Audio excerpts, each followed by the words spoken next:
There is a rare kind of moment we can find when in pain, even in deep pain, that feels like freedom, because we stop making it our entire life, making the pain our entire life.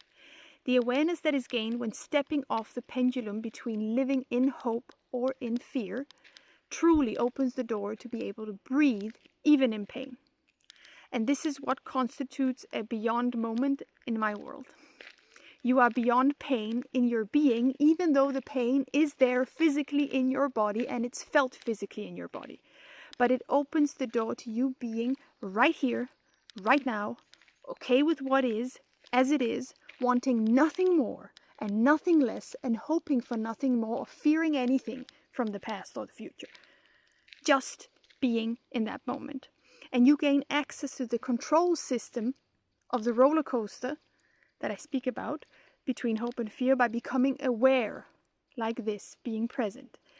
And it will take time to learn the buttons and mechanisms of that roller coaster and how to steer it properly, so the waves and dips are not so volatile between hope and fear and swinging between them, but it's doable.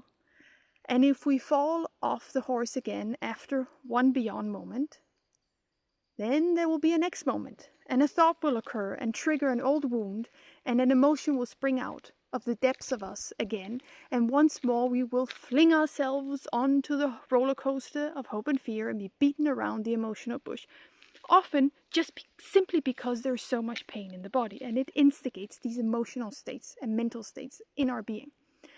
And that's okay. It's part of the process. But gaining awareness of this process is also part of the process. It's just hardly anyone told us about this third player, hope, fear, and awareness in between. So we got to discover this awareness and find out for ourselves.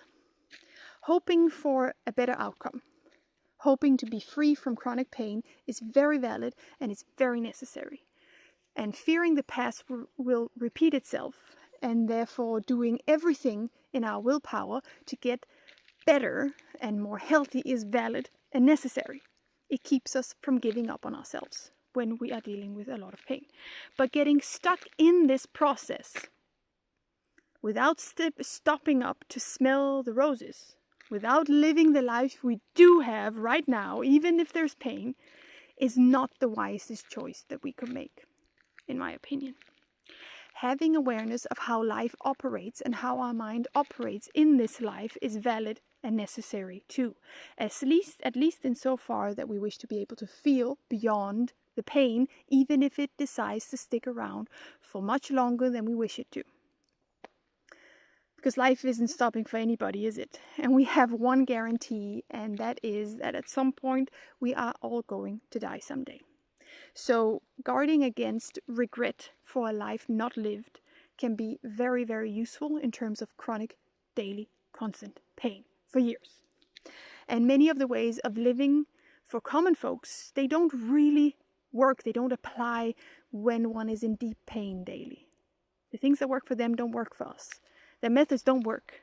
So we got to figure out our own ways to live a life worth living, pain or no pain. I feel that this is what it means to live beyond pain. Not without the pain, but through it, with presence and perspective and personal truth.